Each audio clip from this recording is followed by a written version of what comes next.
आप देख रहे हैं एएनआई। मेरा नाम नमन यादव है। 27 जुलाई 2024 को दिल्ली के ओल्ड राजेंद्र नगर के एक कोचिंग सेंटर के बेसमेंट में पानी भर जाता है। 3 बच्चे वहाँ पे मर जाते हैं। वजह, वो बेसमेंट इल्लीगल था। वहाँ पे जो लाइब्रेरी चल रही थी वो भी इल्लीगल थी। 3 बड़े सवाल जो अभी हमारे सामने उठ रहे हैं। पहला, who should be blamed for this? इन तीनों बच्चों के मृत्यु का जिम्मेदार कौन है? दूसरा, क्या कोचिंग सेंटर्स, क्या कोचिंग इंस्टीट्यूट्स सेफ्टी नॉर्म्स को ताक पे रख के से सारे काम कर रहे हैं? तीसरा, क्या कोचिंग सेंटर्स सिर्फ और सिर्फ पैसा कमाना चाहते हैं? क्या यही मकसद रह गया उन लोगों का? इन सारे मुद्दों के बारे में बात करने के लिए हमारे साथ हैं Vikas Devi Kirti ji. Thank you sir, thank you आने के शुक्रिया। लिए एएनआई में। शुक्रिया नमन। सर, पहला सवाल यही, ऐसा क्यों लग रहा है कि सबने आपको निशाना सा बना लिया है? और एक सवाल और पूछना है इसी के साथ।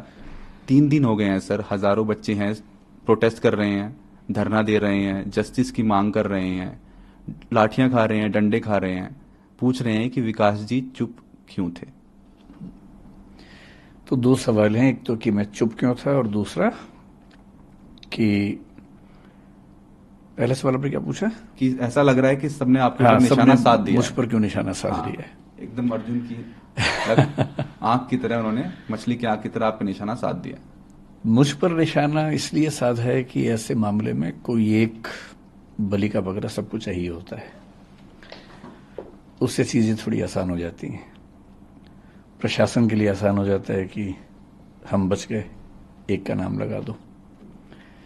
समाज को भी एक सीधी सीधी बात समझ में आती है कि अच्छा अच्छा एक आदमी मिल गया, यही जिम्मेदार था, तो वो तसल्ली मिल जाती है कि चलो हमें दोषी मिल गया। और जो कॉम्पिटिटर्स हैं उनको ये लगता है कि अच्छा मौका है, इसी में स्कोर सेटल कर लिया जाए, हिसाब बराबर कर लिया जाए। जो बच्चे हैं, बच्चे जिस इमोशनल टर्बुलेंस से गुजर रहे हैं, उनकी नाराजगी की वजह यह है कि मैं उनके साथ क्यों नहीं खड़ा हूं। तो बच्चों की नाराजगी जायज है, लेकिन जो सीलिंग का एक्शन है मेरे ख्याल से 50 से ऊपर इंस्टीट्यूट्स पे हुआ, उसमें एक नाम हमारा भी है। पर शायद उनको मुझसे ज्यादा उम्मीद थी, इसलिए उनको खराब लगा, हर्ट हुए, तो नाराजगी पूरी मुझ पे फूटी है। और मैं इस बात से बहुत संतुष्ट हूं, अच्छा महसूस कर रहा हूं कि सारा रोष मुझ पर है। कम से कम मैं इस बात को लेकर निश्चिंत हूं कि वो मानते हैं कि मुझे उनके साथ और सही पक्ष में खड़ा होना चाहिए था। तो इसके लिए मैं कृतज्ञ हूं कि उन्होंने इतना गुस्सा मुझ पर किया। मीडिया ने गुस्सा क्यों किया? क्योंकि चैनल्स को व्यूज चाहिए, और जिसके नाम पे व्यूज मिलते हैं, अभी तुक्के से पिछले कुछ समय से मुझे व्यूज मिल रहे हैं, तो मेरा नाम लिख के गाली देने में व्यूज ज्यादा मिलते हैं, इसलिए मेरा नाम सबसे ऊपर रहता है। तो सबकी अपनी अपनी वजह है। जैसे आजादी की लड़ाई में वजहें सबकी अपनी अपनी थी, उन सबका नाम था आजादी, अंग्रेजों से मुक्ति। तो इस मामले में भी वजहें सबकी अपनी अपनी हैं, लेकिन सबके पास एक सुविधाजनक नाम है कि उसको गाली दो, कुछ कुछ वर्चुअल मॉब लिंचिंग जैसा करो, और सुख भी मिलता है। जब हम किसी को गाली देते हैं तो सुख तो मिलता ही है। तो सब इसलिए पीछे पड़े हैं, सबकी अपनी अपनी वजह हैं। लेकिन ठीक है, जब यूट्यूब ने, सोशल मीडिया ने मुझे प्रसिद्धि दी पिछले 3-4 साल में, मुफ्त में इतनी सारी प्रसिद्धि मिली, तो क्या होता है कि जब कुछ मिलता है तो हमें लगता है कि हम डिजर्व करते थे, और जब कुछ विपरीत होता है तो हमें लगता है कि मेरे साथ ही क्यों हो रहा है। तो जिस तर्क से लोगों ने इतना स्नेह दिया, उसी तर्क से लोगों ने इतनी नाराजगी मुझ पर उड़ेली। लोग एकदम ठीक हैं, गुस्सा एकदम जायज है, पर मेरी अपनी वजह है कि मैं इतना लेट क्यों हुआ। दूसरा सवाल आपका यह है कि मैंने इतने समय तक कोई प्रतिक्रिया क्यों नहीं दी। इसकी दो वजह हैं। एक तो मेरा स्वभाव, क्योंकि मैं भावनात्मक मामलों में बहुत मुखर और एक्सप्रेसिव नहीं हूं। 3 बच्चों की डेथ हुई, दर्दनाक मृत्यु हुई, उस दिन से मेरे घर में हम लोग, आपको बड़ा आश्चर्य होगा, जो पिछले 2 दिन में हो रहा है उससे मुझे परेशानी लगभग नहीं के बराबर है। सारे चैनल्स मेरे पीछे पड़े हैं, इससे मुझे परेशानी नहीं के बराबर है। मेरे परिवार में लोग अचंभित भी रहते हैं कि मैं इतना सामान्य कैसे रह लेता हूं। मुझे ज़्यादा चिंता दूसरी बात की है कि 3 दिन से हम घर में जब बात करते हैं या सोने जाता हूँ, नींद के नज़दीक पहुँचता हूँ, तो बार बार एक इमेज बनती है कि जब पानी भरा होगा तो उन बच्चों पर क्या गुजरी होगी। क्योंकि 1-2 बार ऐसा हुआ कि नदी में तैरते हुए पानी नाक में भर गया, 1-2 सेकंड्स के लिए डूबते डूबते मरे, मतलब बचे। कितना पेनफुल होता है वो 2-3-5 सेकंड, जो हम तो खैर 2-3-5 सेकंड में फ्री हो गए, निकल गए उससे। पर उन बच्चों ने तो कम से कम 1-1.5-2 मिनट, मुझे नहीं पता कितना समय इस चीज़ का होता है, लेकिन लगभग इतना होता ही होगा, झेला ही होगा। उम्मीदों की जब आखिरी कड़ी टूटी होगी, जब टेबल पे चढ़े होंगे बचने के लिए और पानी इतना सारा आ गया होगा। मेरी इस पूरे प्रकरण में मूल चिंता उस अनुभव को महसूस करने की है, और वो दुख है। तो ऐसे दुख में उनके पेरेंट्स को मैं जानता नहीं हूं, मैं उनसे कैसे अपनी बात कहूं, कैसे उनसे मिलूं। दूसरा, जो विद्यार्थी इस समय आंदोलन में हैं, उनकी सारी बातें जायज हैं, लेकिन वो जिस उम्र में हैं, जिस गुस्से में हैं, थोड़ा सा ये भय भी होता है कि अगर हम जाके बात भी करें तो उस समय वो पूरी बात सुनेंगे या नहीं सुनेंगे। अच्छी बात है कि आज ऐसे 3-4 बच्चों से मेरा मिलना हुआ है। मैं भी एक मीटिंग से आ रहा हूँ, एलजी साहब ने बुलाई थी मीटिंग, उसमें कुछ बच्चे भी आए हुए थे और कई इंस्टीट्यूट्स के ऑनर्स भी थे, दिल्ली सरकार के आला अधिकारी भी थे, डीडीए से, एमसीडी से, फायर डिपार्टमेंट से, चीफ सेक्रेटरी दिल्ली सरकार के वो भी थे। तो वहाँ थोड़े से बच्चों से मेरी, मतलब 1-to-1 नहीं, लेकिन हाँ मीटिंग के दौरान बातें हुई। अब मुझे लगता है कि वो सहजता है, हो सकता है कि मैं आज या कल में बच्चों से मिलूंगा। क्या दिल्ली सरकार का कोई मंत्री, जिस मीटिंग का आप जिक्र कर रहे हैं एलजी साहब के साथ अभी चंद घंटों पहले हुई, क्या कोई दिल्ली सरकार का मंत्री भी था उसमें? नहीं, एक भी मंत्री नहीं था दिल्ली सरकार ये का। मामला अभी एलजी साहब हैंडल कर रहे हैं, तो ब्यूरोक्रेट्स बहुत सारे थे, दिल्ली सरकार का कोई मंत्री नहीं था उसमें। अगर आप कुछ बता सके कि उस मीटिंग में क्या बातचीत हुई, किन मुद्दों पे बात हुई और क्या सहमति बनी? मीटिंग बड़ी अच्छी हुई, अच्छा लगा कि एलजी साहब भी और दिल्ली सरकार अब काफ़ी एक्टिव है। दरअसल उनको भी कुछ मामलों में क्लैरिटी नहीं थी, बच्चों की समस्याएं भी सुनने, कोचिंग इंस्टीट्यूट्स का अपना पक्ष क्या है वो भी सुना, कौन से ऐसे नियम कानून हैं जो कन्फ्यूज़न पैदा करते हैं वो भी सुना, सब नोट किया। उसके बाद एक छोटी कमेटी बनाई गई है, उस कमेटी में मैं भी हूँ, कुछ टीचर्स और भी हैं। उसमें अगर मैं ठीक ध्यान कर रहा हूँ तो दिल्ली के चीफ सेक्रेटरी भी हैं, डीडी एमसीडी के जो हेड्स हैं वो भी हैं। तो हम सब लोग अगले कुछ दिनों में कुछ मीटिंग्स करके इस समस्या का स्थायी समाधान निकालने का प्रयास करेंगे। और वो सुझाव सब लोगों ने दिए, मैंने भी दिए, और वो सब नोट किए गए हैं। कुछ बातों पर ऐसा लग रहा है कि अच्छा समाधान जल्दी निकल जाएगा।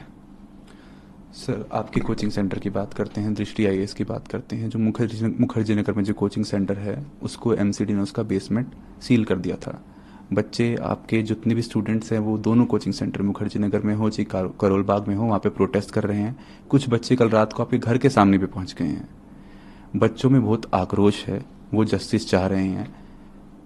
कहीं ना कहीं आपको ये भी लगा है कि दृष्टि आईएएस से कोई चूक हुई है? मतलब ये कह सकते हैं आराम से कि चूक हुई है, और लेकिन वो चूक ऐसी नहीं थी कि नीयत हमारी खराब रही हो, लेकिन हाँ चूक हुई है नियमों के स्तर पर। इंटरेस्टिंग बात या विचित्र बात यह है कि अगर आप मुझसे पूछें कि दिल्ली में कितने कोचिंग इंस्टीट्यूट्स हैं, मेरा ख्याल है कि उनकी संख्या कम से कम 1000 तो होगी ही, शायद ज़्यादा होगा, 2000 भी हो सकते हैं, ज़्यादा भी हो सकते हैं। जो नॉर्म है फायर एनओसी की, एजुकेशनल बिल्डिंग की, अगर आप मुझसे पूछें कि वो दिल्ली में कितनी बिल्डिंग्स के पास हैं, मेरा अनुमान है कि 2000 में से शायद एक के पास भी नहीं है। एक के पास भी? जी, ध्यान रखिए मैं जो कह रहा हूं, fire NOC for educational building. Fire NOC कई तरह के होते हैं, अलग अलग कैटेगरीज में होते हैं, अलग अलग चीज़ों के लिए बने होते हैं। ऐसा नहीं है कि कोशिश हमने या बाकी इंस्टीट्यूट ने नहीं की, पर क्या होता है कि जब कोई हादसा होता है उसके बाद मोटी मोटी चीज़ें सतह पे आती हैं कि फायर एनओसी नहीं था, या ये नहीं था, या वो नहीं था, और जनता का आक्रोश फट पड़ता है। उसके पीछे की वजहें क्या हैं, परिस्थितियां क्या हैं, वो सोचने के लिए, समझने के लिए धैर्य चाहिए, समय चाहिए। तो मैं असल में 3 दिन से ये भी चाह रहा था कि पहले सारी स्थितियां सामने आ जाएं, क्योंकि 1-1.5 दिन तक तो ये स्पष्ट नहीं हो रहा था कि कितने बच्चे थे, क्या स्थिति है। धीरे धीरे चीज़ें स्पष्ट हुई, तो फिर आज ये मीटिंग हुई, तो मेरा ख्याल है कि अब हम उन सब बातों पर ज़्यादा स्पष्ट रूप से बात कर सकते हैं। जहाँ तक बात है हमारी बेसमेंट की, हमारी बेसमेंट मुखर्जी नगर में थी। करोल बाग में हमारे पास 4-5 बिल्डिंग्स हैं, उनमें से एक बिल्डिंग की बेसमेंट सील हुई है। बेसमेंट जो करोल बाग में थी वो अप्रूव्ड बेसमेंट है, अप्रूव्ड कमर्शियल बेसमेंट है, जिसमें एनओसी पे लिखा हुआ है कि उसमें ऑफिस चलाया जा सकता है। उसमें ऑफिस ही चल रहा था, पर अभी एमसीडी पर जो दबाव था, उन्होंने इनडिस्क्रिमिनेट तरीके से सबको सील किया है, हमें भी सील किया है। नेहरू विहार में जो बेसमेंट थी, जिसको लेके काफी ज्यादा शोर हुआ, दरअसल क्या होता है कि जैसी बेसमेंट की बात आई तो सबके मन में बेसमेंट की एक इमेज बन गई है, एक छवि बन गई है। छवि ऐसी है कि एक छोटी सी बेसमेंट है, उसमें कुछ बच्चे बैठे हुए हैं, एक ही दरवाजा है, अगर वो बंद हो जाएगा तो क्या होगा, अगर वो बंद हो जाएगा तो क्या होगा। एकदम जायज बात है। जो नेहरू विहार की बेसमेंट थी वो किसी घर की बेसमेंट नहीं थी, वो एक कमर्शियल मॉल है, उसकी बेसमेंट है। बहुत बड़े आकार की बेसमेंट है। उसमें 1 नहीं, 2 नहीं, 7 एग्जिट हैं। 7 एग्जिट आपस में कनेक्टेड हैं। उसमें क्लासरूम्स थे। हर एक क्लासरूम के अंदर मैप लगे हुए हैं कि किसी भी इमरजेंसी में आप कहां कहां से बाहर निकल सकते हैं। हमारे स्टाफ के जितने मेंबर्स हैं उन सब की ट्रेनिंग वहां पर लगातार होती है। फायर डिपार्टमेंट की मॉक ड्रिल्स वहां पर लगातार स्टाफ के साथ होती हैं। मैं अपने होशो हवास में ये बात कह रहा हूं कि हमें 3 दिन पहले जो इंसिडेंट हुआ, उसके पहले ये एहसास था कि वो बेसमेंट शायद दिल्ली के सबसे सेफ इंफ्रास्ट्रक्चर्स में से एक है, क्योंकि जहां तक फायर की बात है, और वो बिल्डिंग बनी है नेशनल बिल्डिंग कोड के जो लेटेस्ट प्रतिमान है उनके हिसाब से, क्योंकि बिल्डिंग हाल ही की बनी हुई, 10-12 साल पहले की बिल्डिंग है। जब वो बिल्डिंग बनी, क्योंकि हम उसके मालिक नहीं हैं, हम उसके टेनेंट हैं। जो उसके मालिक हैं, जब हमने उनसे पूछा, क्योंकि पिछले 1-2 साल से ये प्रोसेस ज्यादा हुआ शुरू, हमने उनसे पूछा कि क्या आपके पास अथॉरिटी है। उन्होंने कन्वेंस डीड की कुछ चीजें अंडरलाइन करके दी, जो उन्होंने हाई कोर्ट में भी दिखाई। हाई कोर्ट में इस पे 1-1.5 साल से केस भी चल रहा है। डीडी और एमसीडी के बीच में कुछ कंफ्यूजन्स हैं। कई चिट्ठियां एमसीडी ने लिखी हैं, कई डीडी ने जवाब दिए हैं। अब कोर्ट में कल फिर उसकी अर्ली हियरिंग होने वाली है, उसमें वो बात भी आने वाली है 28 अगस्त को, वरना वो हियरिंग थी 28 अगस्त को। फैसला वैसे भी होने वाला था कि ये अलाउड है या नहीं, उसके बाद हम शायद हटते ही। और पिछले 1 साल में हमने अपने स्टूडेंट्स को, न केवल क्लास में मैंने बताया कई बच्चों को, अब जो एकदम लेटेस्ट वाले बच्चे उनको छोड़ दें, क्लास में जा जाके सबको बताया कि ऐसा हो सकता है कि हमें इसकी परमिशन ना मिले, उस केस में हम शिफ्ट करेंगे। यहां तक कि उनसे, आज से करीब 1 साल पहले की बात होगी, उनसे हमने ऑनलाइन एक फॉर्म भरवाया कि उस केस में वो कहाँ जाना पसंद करेंगे, करोल बाग जाना पसंद करेंगे, यहाँ रहना पसंद करेंगे, या अभी तय नहीं कर पा रहे हैं, बाद में तय करेंगे। वो डेटा हमारे पास पूरा है कि उन बच्चों ने 1 साल पहले क्या क्या वोट भरा। और सहमति ये थी कि अभी सरकार में वो हाईकोर्ट में केस चल रहा है, जैसे उस पर कोई निश्चित निष्कर्ष आएगा, उसके बाद हम उस तरह से काम करेंगे। हमें ऐसा लगता था कि जो चिंता ज्यादा फायर की है, और ऐसा पिछले साल हुआ भी था। दिल्ली में एक घटना हुई थी, कुछ साल पहले सूरत में हुई थी, अभी गुजरात में 1-2 घटनाएं और घटी हैं कि गेमिंग जोन में अचानक आग लगी। दिल्ली में जिस तरह की गर्मी इस साल थी, उस समय हम भगवान से प्रार्थना करते थे कि किसी इंस्टीट्यूट में कोई हादसा ना हो जाए, क्योंकि इतनी गर्मी थी, रात दिन एसी चल रहे थे, उतना लोड उठाना बड़ा मुश्किल होता है। मुखर्जी नगर की बात नहीं है, पूरी दिल्ली में जहां जहां कोचिंग इंस्टीट्यूट्स हैं, आप कहीं जाके सर्वे करके देखिए, अधिकांश इंस्टीट्यूट्स में केवल एक एंट्री एक एग्जिट है, एक ही रास्ता है। सबसे बड़ी चिंता, उसी रास्ते पर मीटर लगे हुए बिजली के। जो पिछले साल दिल्ली की एक संस्था में आग लगी, जिसमें कुछ बच्चों को 3rd फ्लोर से जंप लगाना पड़ा, चोटें लगी, लेकिन गनीमत है कि कोई कैजुअलिटी नहीं हुई।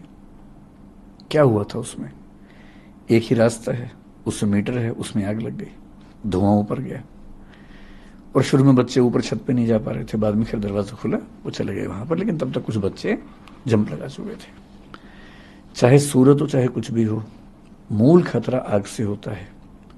और दिल्ली में जब गर्मी पड़ती है और जब सर्दियां पड़ेंगी, सर्दी में फिर हीटर चलेंगे बहुत ज्यादा, गर्मी में विशेष रूप से 1 महीना इतनी दिक्कत रहती है। और इस साल हमने पहली बार ऐसा किया सॉरी, मेरा गला थोड़ा खराब है। इस साल हमने पहली बार ऐसा किया कि गर्मियों में बच्चों को ये कह के लगभग 15 दिन या 1 महीने की छुट्टियां दी, ऑनलाइन क्लास करवाई कि गर्मी ज्यादा है, कहीं इस समय ऐसा ना हो कि एसी चलने से कोई आग लग जाए, हादसा हो जाए। ये पहली बार हुआ। और 3-4 इंस्टीट्यूट जो मेरे परिचय में थे उस समय, मैंने उनसे भी निवेदन किया था कि गर्मियां ज्यादा हैं और कहीं कोई दिक्कत ना हो तो आप भी हो सके तो छुट्टियां करें या ऑनलाइन क्लास करें कुछ दिनों के लिए। हमारे जहन में ये बात कभी आई नहीं थी कि पानी भर सकता है। आज से 3 साल पहले केवल एक घटना हुई जब दिल्ली में यमुना का पानी बहुत बढ़ा। इस मॉल के पास में एक नाला है, करीब 50 एरियल डिस्टेंस 50 मीटर के आसपास या 30 मीटर के आसपास होगा, वहां से उसमें पानी का लेवल बढ़ने लगा। जैसे उसमें पानी का लेवल बढ़ने लगा, हमने अपने इंस्टीट्यूट में 7 दिन की छुट्टी कर दी कि जब तक ये नीचे नहीं जाएगा हम क्लास नहीं लेंगे। 7 दिन छुट्टी हुई, ऑनलाइन क्लास चली, बच्चे वहां चले गए। 3 दिन पहले जो घटना घटी उसके बाद पहली बार हमें ये रियलाइजेशन हुआ कि कहीं ऐसा भी तो हो सकता है। ये हमारे जहन में कभी नहीं आया था। और मैं एमसीडी का तहे दिल से शुक्रिया करता हूं कि उन्होंने सीलिंग कर दी है। और मैं चाहूंगा कि पूरी दिल्ली में जहां भी कोई ऐसी बिल्डिंग हो जहां अनसेफ तरीके से क्लासेस चलती हों, हमारी हो किसी की भी हो, स्ट्रिक्ट एक्शन हो, लेकिन एक पॉलिसी सरकार की तरफ से बन जाए जो पॉलिसी मतलब क्लियर कट हो, ट्रांसपेरेंट हो। जैसे भी फायर सर्टिफिकेट को लेकर बड़ी दिक्कत है। आप फायर डिपार्टमेंट से सर्टिफिकेट जब मांगते हैं, पहली बात तो सीधे इश्यू नहीं करते, वो कहते हैं कि आप एमसीडी के थ्रू आओ, डीडीए के थ्रू आओ। आज की मीटिंग में ये प्रस्ताव भी रखा गया और आज फायर डिपार्टमेंट ने कहा कि हमें ऐसी व्यवस्था बनाएंगे कि सीधे हमसे आप सर्टिफिकेट ले सकते हैं। फायर डिपार्टमेंट से सर्टिफिकेट मिलता भी है तो उस पर क्लियर क्या लिखा होता है, क्योंकि वो बिल्डिंग कमर्शियल है तो कमर्शियल सर्टिफिकेट है। एमसीडी कहती है कि एजुकेशनल सर्टिफिकेट चाहिए। एजुकेशनल बिल्डिंग का certificate to the best of my knowledge Delhi में एक भी प्राइवेट संस्था के पास नहीं है, केवल कॉलेज, यूनिवर्सिटी, स्कूल को मिलता है। और यह भी क्यों हुआ? क्योंकि 2020 से पहले डीडीए की भाषा में हम एजुकेशनल बिल्डिंग वाली एक्टिविटी में नहीं थे, हम कमर्शियल एक्टिविटी में थे। कोचिंग इंस्टीट्यूट्स जीएसटी के हिसाब से आज भी कमर्शियल एक्टिविटी है और इसलिए जो जीएसटी में हमारा टैक्स जमा होता है वो कमर्शियल कोचिंग नाम से होता है, तो हम कमर्शियल एक्टिविटी हैं। कमर्शियल एक्टिविटी का मतलब है कमर्शियल बिल्डिंग में हम काम कर सकते हैं। हम वहां काम करते थे। जिस मॉल की बात आप कर रहे हैं उस मॉल के मालिक ने मुझे कई बार यह विश्वास दिलाया है कि कमर्शियल मॉल के तौर पर इसके पास एनओसी है। कैसे है? कन्वेंस डीड में लिखा हुआ है, DDA is giving the conveyance deed on the basis of the fire clearance received from the fire department. लेकिन बेसमेंट के पास पूरी क्लैरिटी ऐसी नहीं थी। इसका क्या जवाब दिया उन्होंने कि 2018 में जब एफएआर के रूल्स चेंज हुए, फ्लोर एरिया रेशो बोलते हैं, जब रूल्स चेंज हुए तो एडिशनल एफएआर उनको मिला है और एडिशनल एफएआर के लिए उन्होंने डीडीए में अप्लाई किया हुआ है कमर्शियल एफएआर बनाने के लिए। अगर वो कमर्शियल एफएआर है तो कमर्शियल एक्टिविटी वहां हो सकती है। We have been under this impression. और हमेशा ध्यान रखना है, जब बेसमेंट को लेके हमें खूब आजकल नाराजगी है, ठीक है होनी चाहिए, हम एकदम सहमत हैं कि बेसमेंट सील हो जानी चाहिए, लेकिन दिल्ली की मेट्रो बेसमेंट में चलती है, अंडरग्राउंड ही चलती है। पालिका बाजार बेसमेंट में ही है। दिल्ली के लगभग हर मॉल में बेसमेंट में बहुत बड़े शॉपिंग कॉम्प्लेक्सेस हैं, वहां लाखों लोग शॉपिंग करते हैं वहां पर, क्योंकि वहां की जो बेसमेंट है ठीक तरीके से बनाई गई हैं। और कमर्शियल मॉल की तरफ से हमें ये बार बार आश्वासन मिला कि वो बेसमेंट उसी तरीके से बनी हुई है। और उन्होंने कहा कि हमने डीडीए में अप्लाई किया है कि हमें कमर्शियल एफएआर में इसका एनओसी मिले। अगर कमर्शियल एनओसी मिल जाता, एनओसी क्यों नहीं मिल रहा? डीडीए का मानना है कि ये काम एमसीडी का है, एमसीडी का मानना है कि काम डीडीए का है। एमसीडी ने कई पत्र डीडीए को लिखे, डीडीए ने कई पत्रों में जवाब एमसीडी को दिया और यहां तक कहा कि हमारे पास डॉक्यूमेंट्स नहीं है, ये आपको देखना पड़ेगा। पिछली मीटिंग में हाई कोर्ट में डीडीए ने पहली बार ये कहा कि हम एमसीडी को राइट्स दे रहे हैं और अब एमसीडी जो कल हियरिंग होने वाली, शायद उसके बाद हमें वैसे भी इशू करती, या तो परमिशन मिल जाती या वो इशू करती कि आपको ये छोड़ना पड़ेगा, तो हम छोड़ते उसको। मतलब बेसमेंट होने मात्र से चीजें जैसी फैल जाती हैं। मैं आपसे फिर कह रहा हूं, ऑन रिकॉर्ड कह रहा हूं, उस बेसमेंट का पूरा लेआउट स्ट्रक्चर एमसीडी को हमने सबमिट किया हुआ है, डीडीए को सबमिट किया हुआ है, फायर डिपार्टमेंट को सबमिट किया हुआ है एनओसी के लिए कुछ महीने पहले। अब तक वहां से रिजेक्शन भी नहीं है उसका। और उसमें 7 फायर एग्जिट्स बड़े बड़े, वो सब उसमें नक्शे में है, और नक्शे में नहीं है, वो रियलिटी में भी है। सर आपने अभी एक बात बोली, लेकिन इसके बावजूद पिछले 3 दिन में जो घटना घटी, उसे देखने के बाद मुझे एहसास है कि ये केयरलेसनेस थी, हमारे दिमाग में बात कभी नहीं आई। और मैं आपके चैनल पर बड़ा खुल के कह रहा हूं कि परमिशन कभी भविष्य में मिल भी गई तो भी हम बेसमेंट में काम नहीं करेंगे। मैं इसका भरोसा आपको दे रहा हूं, और मैं चाह रहा हूं पूरी दिल्ली में एक भी कोचिंग इंस्टीट्यूट बेसमेंट में ना चले, और ऊपर भी चले तो फायर सेफ्टी के साथ चले। मैं आपको एक बात और स्पष्ट कर देता हूं, यहां पर आपको हो सकता लगे कि मैं बहुत बड़ी बात बोल रहा हूं, मैं खुल के ये बात कह रहा हूं। बिल्डिंग सेफ्टी नॉर्म्स के मामले में जितनी शिद्दत से हम कोशिश करते हैं, मुझे भरोसा है कि वैसी शिद्दत कहीं आपको नहीं मिलेगी। अगर आप चाहेंगे, मैं भी आपको अपने व्हाट्सएप में एक चीज दिखाऊंगा।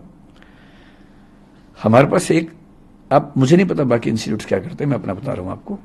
2 महीने पहले, 3 महीने पहले हमने एक वैकेंसी निकाली, क्योंकि हमने 1.5 साल पहले एक डिविजनल हेड रैंक का ऑफिसर बनाया अपनी कंपनी। डिविजनल हेड हमारे यहाँ सीनियर मैनेजमेंट का पार्ट है, जो केवल सेफ्टी देखेगा बिल्डिंग्स की। उसका एक ही काम था, बिल्डिंग की सेफ्टी देखना। जनवरी 2023 में हमने एक व्हाट्सएप ग्रुप बनाया, मैं उसका मेंबर हूं। उस ग्रुप का काम क्या है, 16 पॉइंट्स उसमें लिखे हुए हैं, जिसमें एक लिखा हुआ है कि मैंने चेक कर लिया है कि सारे दरवाजे खुले हैं, फायर एग्जिट साफ है, उसमें कोई बाधा नहीं है, छत के दरवाजे खुले हुए हैं, कोई इमरजेंसी होने पर बच्चे बाहर निकल सकते हैं। वो सब 16 पॉइंट्स हैं उसमें। ये 16 के 16 पॉइंट्स पे हमारी हर बिल्डिंग के बिल्डिंग इंचार्ज को रोज, ये मैं महीने की बात नहीं कर रहा हूं, रोज की बात कर रहा हूं, एक अपडेट डालना होता है कि मैंने ये सारे 16 पॉइंट चेक कर लिए हैं, ये सारे ठीक हैं। अगर इसके बाद भी कोई दिक्कत आती है तो मैं इसके लिए जिम्मेदार हूं। ये रोज होता है। आप अगर व्हाट्सएप मेरा देखना चाहेंगे, इसके बाद देखिएगा। और ये हर बिल्डिंग के लिए रोज होता है। इसके अलावा 3 महीने पहले हमने एक वैकेंसी निकाली, 2 महीने पहले ज्वाइनिंग हुई मई के अंत में, एक ऐसे व्यक्ति की जिसका नाम ही है फायर एंड सेफ्टी ऑफिसर। उनका काम क्या है, वो 14 साल से बड़े बड़े मॉल, बड़े बड़े हॉस्पिटल्स में, फोर्टिस जैसे हॉस्पिटल में, एम्बियंस जैसे मॉल में फायर एंड सेफ्टी काम कर चुके हैं। वो दृष्टि के पेरोल पे हैं। उनका एक ही काम है कि सारी बिल्डिंग्स का ऑडिट करना, और जहां जरा भी दिक्कत है सेफ्टी के मामले में उसको ठीक करना। उनके अंडर हमने फायर मार्शल्स नियुक्त किए हैं अपनी बिल्डिंग्स में, ताकि कभी फायर की दिक्कत आए तो नॉर्मल स्टाफ ट्रेंड है हमारा नियम है कि जब भी कोई स्टाफ ज्वाइन करता है, एमटीएस मल्टीटास्किंग स्टाफ जो होता है, 7 दिन के अंदर उसकी फायर ट्रेनिंग होती है। और इसके अलावा अब हम फायर मार्शल हर बिल्डिंग में अपॉइंट करें, ताकि कभी फायर हो जाए, क्योंकि वो ट्रेंड है, बहुत ज्यादा सीख के आए हैं, तो वो तुरंत आग बुझा देंगे, जबकि बाकी लोग शायद उतना तुरंत ना बुझा सके। हर क्लासरूम, हर ऑफिस में फायर एक्सटिंग्विशर्स हमने लगा रखे हैं, जो लगातार रिफिल होते हैं। मैं चाहूंगा कभी आपको मौका मिले, अगर आप सर्वे कर सकते हैं, दिल्ली या दिल्ली के बाहर हमारी किसी भी शाखा में जाइए, किसी भी क्लासरूम में जाइए, किसी भी बिल्डिंग में कम से कम 2 एग्जिट ना हो तो मैं जिम्मेदार हूं। हम ऐसी बिल्डिंग रेंट पे लेते ही नहीं जिसमें फायर एग्जिट ना हो। कई बिल्डिंग्स में आप देखेंगे लोहे का बहुत बड़ा फायर एग्जिट बना हुआ, चाहे करोल बाग में देखें, चाहे जयपुर में देखें, चाहे इलाहाबाद में देखिए। वो हमारी शर्त होती है।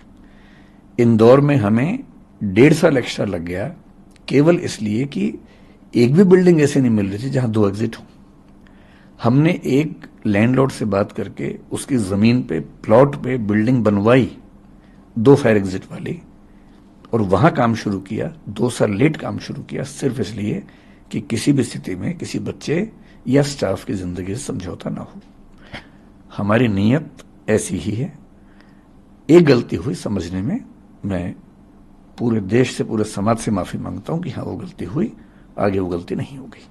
Sir, if I am not mistaken, आपने अभी थोड़ी देर पहले कहा कि एमसीडी ने जो एक्शन लिया है आपके बेसमेंट के खिलाफ, जो सील किया गया है, वो डिस्क्रिमिनेटरी है। डिस्क्रिमिनेटरी करोल बाग के लिए, करोल बाग के लिए वो अंडर प्रेशर लिया गया। मैंने कहा इनडिस्क्रिमिनेट का मतलब ये हुआ कि सब पे ले लिया, सब पे ले लिया है, इरिस्पेक्टिव, और उसमें सारे नॉर्म्स जगह पे है, साफ साफ बता रहा हूँ, और उसके बाद भी वो लिया गया। और हमारे नहीं, एक दो के साथ और भी हुआ। करोल बाग में जो मेन रोड है उस पर कई ऐसी बेसमेंट्स है जो कमर्शियली अप्रूव्ड हैं, पूरा हमारे पास एनओसी है उसका, भाई एमसीडी ने उसको अप्रूव किया, कमर्शियल बेसमेंट के नाम से अप्रूव किया। कमर्शियल बेसमेंट में लिखा है कि क्या क्या एक्टिविटीज कर सकते हैं, ऑफिस चला सकते हैं या गोदाम बना सकते हैं, या एक दो चीजें और लिखी हैं। ऑफिस ही चल रहा है, 2 एग्जिट हैं, छोटे छोटे एग्जिट हैं 2, सारे फायर प्रोविजंस हैं, पर सील किया। वहां पे कोई क्लासेस नहीं चल रही थी, कोई क्लास नहीं, एक भी नहीं। बेसमेंट में कोई करोल बाग एक भी नहीं, एक भी क्लास नहीं चल रही थी। ऑफिस क्लास हमारी बेसमेंट में सिर्फ मुखर्जी नगर नेहरू विहार में चल रही थी। उसकी वजह ये है, और बाकी 1-2 सेंटर्स में बहुत छोटी 2 क्लासेस, क्योंकि वहां पर ऐसी शायद मेरे ख्याल से मनाही नहीं है, बहुत छोटे 10, 20, 50 बच्चों वाले जो क्लासेस होते हैं, वो भी मैंने कल मना करवा दिया कि वहां नहीं चलाएंगे हम। मुखर्जी नगर में दिक्कत क्या है कि बहुत छोटा इलाका है, छोटे छोटे घर हैं वहां पर, उन सब घरों में एक एंट्री एग्जिट है। अगर आप वहां क्लास चलाएं, 200 बच्चे हैं, 100 बच्चे हैं, और आग लग जाए तो बहुत रिस्की हो जाता है, जो एक इंसिडेंट दिखा भी हमने। मेरी समझ में उस इलाके में सबसे ज्यादा सुरक्षित बिल्डिंग वही कमर्शियल मॉल की है जो हमने ली। हमने 2012-13 में वहां काम करना शुरू किया, केवल ऊपर, बेसमेंट का हमें आइडिया भी नहीं था। वहां बेसमेंट में 3 इंस्टीट्यूट क्लासेस चलाते थे, बाद में एक और बढ़ा, 4 हो गए, हम नहीं थे। 2017-18 के आसपास शायद पहली बार हमें जब जरूरत पड़ी तो पता लगा कि क्लासरूम नीचे उपलब्ध है। वहां 3-4 इंस्टीट्यूट चल रहे थे पहले से, तो हमने ये एज्यूम किया कि इसके हमारे परमिशन होंगी, तो हमने लिया। धीरे धीरे कंपटीशन ऐसा हुआ कि वो इंस्टीट्यूट वहां से चले गए, क्योंकि उतना नहीं मैनेज कर पाए। जब वो चले गए तो मॉल के मालिक ने हमसे कहा कि अगर आप चाहें तो आप इसको ले लीजिए। हमने लिया। आखिरी एक और इंस्टीट्यूट था, उसने भी कुछ दिन पहले तक रखा हुआ था, बाद में फिर वो मॉल की तरफ से हमें मिला। वहां हम आईएएस के जो मेंस वाले बच्चे हैं, मेंटरशिप लाइब्रेरी चलाते थे, अब वो बंद हो गई, उनका 1.5 महीने बाद मेंस है, तो हम अभी उनके लिए भी रास्ता निकाल रहे हैं कि उनको कहाँ बिठाएं, उनकी भी दुविधा है। सर, अभी एक ये प्रेस रिलीज आई है 2:41 पे, इसके 2-3 पॉइंट्स पे मैं आपसे बात करना चाहूंगा। जो हमारी प्रेस रिलीज है, दृष्टि आईएएस ने जो आपकी आपकी तरफ से है, जो सोशल मीडिया हैंडल पे अपलोड किया गया, 2-3 पॉइंट है, मुझे उस पर बात करना है। लेकिन एक चीज मुझे उससे आपसे पहले पूछनी है, जब मैं ट्विटर पे कमेंट सेक्शन में जा रहा था इसमें, तब बहुत सारे स्टूडेंट्स का ये आक्रोश था कि विकास जी हमारे साथ एक बार ग्राउंड पे आए तो सही, एक बार हमारी बात तो सुने, एक बार हमारे बीच में बैठे तो सही। वो आए ही नहीं अभी तक, 3 दिन हो गए हैं।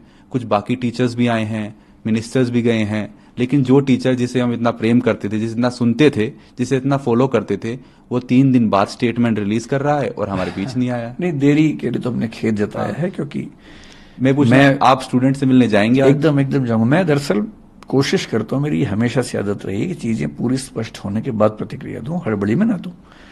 तो मैं थोड़ा वेट कर रहा था, मेरा ख्याल है कि थोड़ा पहले कर देना चाहिए था। दूसरा, स्टूडेंट से अब तक नहीं मिलने की वजह वही थी कि आक्रोश जब बहुत ज्यादा होता तो आप अपनी बात ठीक से रख भी नहीं सकते हैं। मेरा ख्याल है कि आज या कल में मैं उन बच्चों से मिलूंगा, और मुझे उम्मीद है, और बच्चे दिल के बड़े कोमल होते हैं, जितना जल्दी नाराज होते हैं उतना जल्दी वो ठीक हो जाते हैं।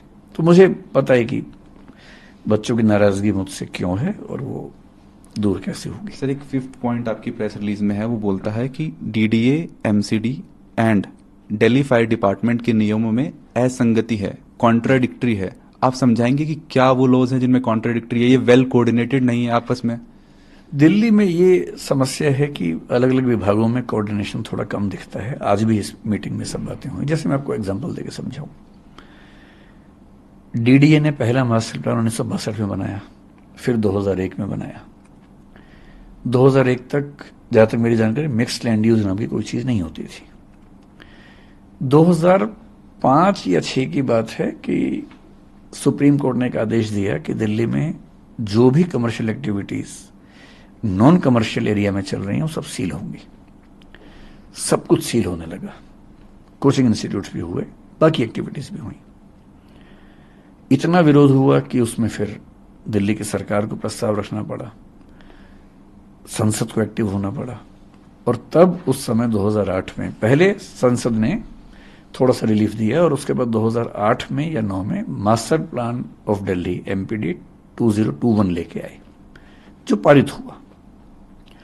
उस मास्टर प्लान में ये कहा गया कि अब से 3 तरह के एरियाज होंगे, कमर्शियल, रेजिडेंशियल और mixed land use. Mixed land use का मतलब ये है कि जो रेजिडेंशियल हैं पर उनमें कमर्शियल एक्टिविटीज भी चल सकती हैं, एक निश्चित परसेंटेज तक चल सकती हैं।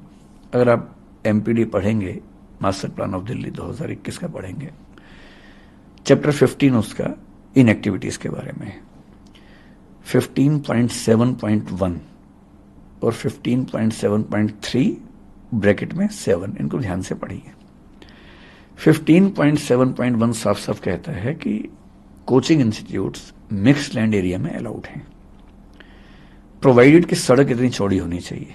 इतना ही नहीं, वो ये भी कहता है कि अगर सड़क इतनी चौड़ी है, मेरे ख्याल से 60 फीट के आसपास की बात है, तो मिक्स्ड लैंड यूज नहीं है तो भी अलाउड है। ये वो कहता है up to 2/3 FAR of the building. जैसे बिल्डिंग में अगर FAR मान लीजिए 303 है, मान लीजिए FAR 3 फ्लोर पे, इससे मतलब 3 होता है, तो 2 फ्लोर पे कोचिंग चल सकती है, साफ साफ लिखा हुआ है। उसमें केवल एक सवाल है कि बेसमेंट में चल सकता है या नहीं। 15.7.3.7 कहता है कि बेसमेंट में कोचिंग इंस्टीट्यूट चल सकता है प्रोवाइडेड कि उनके पास रिक्वायर्ड एनओसी हो। ठीक, ये लिखा हुआ है। एनओसी एजुकेशनल बिल्डिंग का एमपीडी में जिक्र नहीं है उस चीज का। ये बात मैं 2008 की कर रहा हूं। 2008 के बाद क्या हुआ, अब उसके तहत मिक्स्ड लैंड यूज में बहुत सारे इंस्टीट्यूट चलने लगे। फायर एनओसी की जरूरत है या नहीं, इसके लिए हम क्या पढ़ेंगे, हम दिल्ली फायर डिपार्टमेंट के जो रूल्स हैं, फायर एक्ट है 2007 का, फायर रूल्स हैं 2010 के, आप खुद रेफर कीजिए, मैं सारे आपको तथ्य बता रहा हूं। फायर रूल्स में रूल नंबर 27 पढ़ लीजिए, साफ साफ क्या कहता है। रूल नंबर 27 साफ साफ कहता है कि अगर कोई बिल्डिंग रेजिडेंशियल है और 15 मीटर तक की है तो उसको एनओसी नहीं चाहिए। अगर कोई बिल्डिंग कमर्शियल है और 15 मीटर तक की है तो उसको एनओसी नहीं चाहिए। ऐसे आपके पास वही डॉक्यूमेंट है क्या? मुझे याद है पूरा, मैं आपको ऐसे सुनाया था। पर वो एक बात कहता है कि अगर कोई बिल्डिंग एजुकेशनल है तो उसको 9 मीटर तक एनओसी नहीं चाहिए, 9 मीटर के ऊपर एनओसी चाहिए। ये रूल नंबर 27 में लिखा हुआ है। अब क्या स्थिति है, जो कोचिंग इंस्टीट्यूट्स हैं, हम मान के चल रहे हैं कि रेजिडेंशियल एरिया में या कमर्शियल एरिया में चल रहा है। भारत सरकार जीएसटी में कमर्शियल कोचिंग उनको बोलती है, तुम कमर्शियल एक्टिविटी माने जाते हैं। अगर हम मॉल की बात करें तो 15 मीटर से ऊंचा नहीं है वो। रेजिडेंसीज की बात करें 15 मीटर से ऊंचे नहीं है। पिछले 10 साल में जिसने फायर डिपार्टमेंट से एनओसी मांगा, एक ही जवाब आया कि आपको जरूरत नहीं है। ठीक, उन्हें नहीं मिला, किसी को नहीं मिला क्योंकि जरूरत नहीं है। As per rule 27 they are not supposed to give the NOC. उनकी भी गलती नहीं है, वो तो रूल्स के हिसाब से काम कर रहे थे। अब दिक्कत यह है कि उन्हीं बिल्डिंग्स में बच्चे पढ़ रहे हैं। कोचिंग इंस्टीट्यूट्स को रेगुलेट करने के लिए अब तक कोई अथॉरिटी नहीं है, कोई कानून नहीं है। जैसे कॉलेज के लिए है, स्कूल के लिए है, यूनिवर्सिटी के लिए है, कोचिंग के लिए नहीं है। कोचिंग के लिए नहीं है। अभी भारत सरकार ने एक प्रपोजल दिया है, क्योंकि एजुकेशन कॉन्करेंट सब्जेक्ट है तो सेंटर अपनी ताकत थोपने से बचता है। वो राज्यों से बोलते कि आप नियम बनाओ, एक पॉलिसी फ्रेमवर्क दिया, राज्यों से कहा कि आप इसके बेस से पॉलिसी बनाइए।